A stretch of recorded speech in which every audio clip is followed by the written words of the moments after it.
Hey everyone. Good evening and welcome, fellow students, faculty, loved ones, and esteemed guests. My name is Andrew Knobbe, like she said, and it is my privilege to speak to you all as the salutatorian of the class of 2026. So, after reading Becca's valedictorian speech, which left me wondering why there's more than one speech at the graduation ceremony anyway, I began to think about what got the class of 2026 to this point. No, I don't mean the hours of studying we collectively did, or for some of us, the hours of time we spent saying we were going to study, or the time we gave up happily to sports, clubs, and theater, or the energy and love we poured into the friends we made along the way. No, I mean what really got us here. So, if you'll humor me for a moment, let me put this moment into context for you. About 18 years ago, 19 for some of us, Linus, each of us was brought into this world by a loving creator.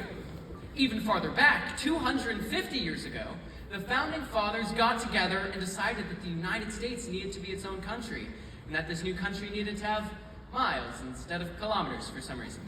Then, about 1,776 years before that, Jesus of Nazareth was born. Stay with me now.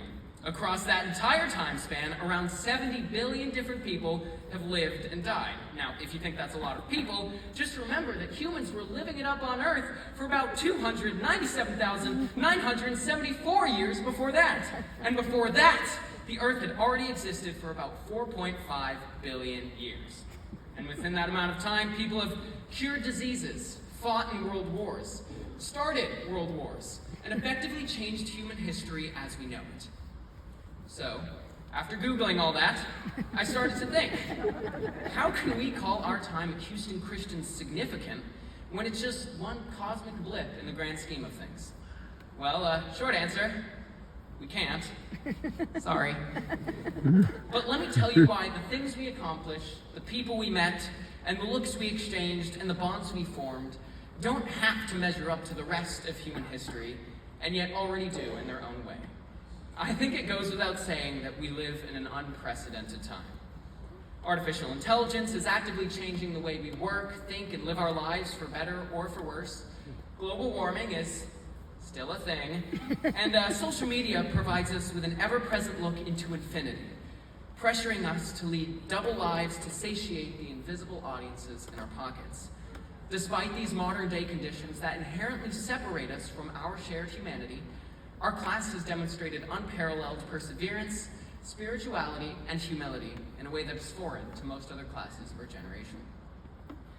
The first thing that comes to my mind when it comes to our class is senior retreat, where we put down our guards and our phones and allowed Christ to do marvelous things with our relationships to each other. I think about when Mr. Kubler's community group apologized for being prideful during the community games we played over that weekend. Jax. Exhibiting striking humility and setting the tone for the rest of the school year. I think about the friend groups that shifted from their cliquey strictures freshman year to prime examples of inclusion and community senior year. And I think about the progression of our Bible classes, from Faircloth to Gill to Sapon Schwing to Pembleton, and how each class challenged, informed, and shaped us to be thoughtful advocates for Christ. No, these experiences have not been earth-shattering, but they didn't have to be, because they have primed us to be an earth-shattering class, a class that has the potential to change the world. Maybe not through curing cancer or ending wars, although that is a definite possibility. I'm looking at you, Kai. But through the little things that represent just how unique HC students are. And we see that now. Our cross-country and track athletes have helped other runners who have collapsed on the track. Walking in the halls, people are smiling and waving and enjoying each other's company. Look, whether you want to admit it or not, Houston Christian is an overwhelmingly chalant school.